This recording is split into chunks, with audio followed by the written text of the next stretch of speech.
Imagine you are in Delhi on a busy morning, tapping the Blue Smart app for a cab. You have chosen Blue Smart because it's obviously eco-friendly, all-electric, and had a reputation for reliability. But today, no cabs show up. The app isn't working, and thousands of users across Delhi, Bangalore, Mumbai are stranded. What happened to this promising startup that we all saw? Welcome to the dramatic saga of Blue Smart, an electric taxi service that went from a startup star to a sudden shutdown amid the fraud and the investigation. In this storytelling journey, with a dash of work and home humor, we will unravel how Blue Smart's founders allegedly misused the funds, why India's regulator like SEBI swooped in, and what lesson you as the business owners or the startup founders can learn from this fiasco. Buckle up, because this ride comes with a lot of twists, turns, and important tips to safeguard your own venture. Blue Smart was once a poster child for India's electric ride-hailing dream. But the regulators discovered that roughly 262 crore of government loans meant to buy 6,400 EV cabs were diverted for personal luxury. For example, the Blue Smart promoters bought a 43 crore penthouse in Gurugram's ultra-luxurious Camellias complex and splurged on a premium 26 lakh tailor-made golf kit instead of the promised cars. Meanwhile, the startup purchased only about 4,704 EVs for 568 crore out of the planned 830 crore and 6,400 EVs.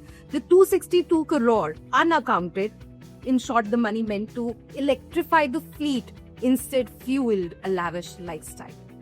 Now, Blue Smart's fleet of electric cabs was supposed to expand rapidly, but the investigators found that only 4,704 electric vehicles were purchased.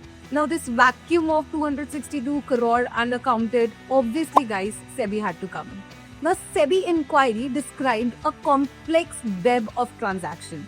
Roughly 50 crore was routed via EV supplier, that is Go Auto, to buy Camellia's apartment through a company owned by the founder's mother. And another 40 crore was actually passed through a related party solar firm to hide the paper trail. In effect, the funds intended for the EVs were secretly siphoned to related party companies into the personal bank accounts. Now, investigators even found large transfer to founder's family. About 11 crores approximately went to promoter's mother and spouses. And the personal expenditures by one of the founder, for example, like 6.2 crore to his mother, 2.9 crore to wife, 1.86 crore for the forex. That was the luxury they were living. But on whose funds? The investors. In corporate law, the company promoters have a fiduciary duty, that is, in a layman term, I would say a legal duty to act in loyalty and in best interest of the company and the investors of the company.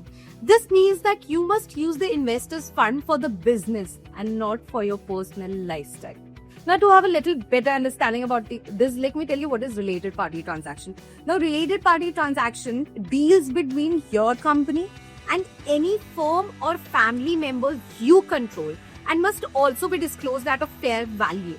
Now, undisclosed related party transactions are a classic conflict of interest gambit that can turn tunnel asset out of a company.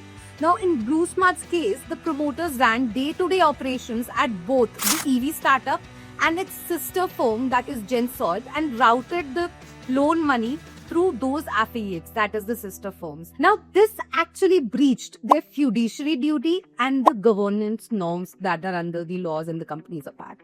Now, when those duties were actually violated, the regulators moved into the picture, as I've spoken about it. The Securities Exchange Board of India, India's market watchdog, concluded that Jaggi brothers, that is the Blue Smart founders, diverted funds and barred them from the securities market. Now, SEBI also ordered a forensic audit of Gensol, that is another sister concern of Blue Smart. Now, simultaneously, the Ministry of Corporate Affairs also ordered an investigation under Section 210 of the Companies Act. That probe can be handed over to the SFIO, that is Serious Fraud Investigation Office, if a substantial fraud is found. It is sub judice. The Enforcement Directorate also has launched its own inquiry into the alleged foreign exchange violations by the promoters. In fact, an insolvency tribunal, that is NCLT, has even frozen the Gensol and BlueSmart bank accounts on order from NCA, SEBI and SFIO. All of this underscores that misuse of startup funds triggers multi-agency scrutiny. You need to be aware about it.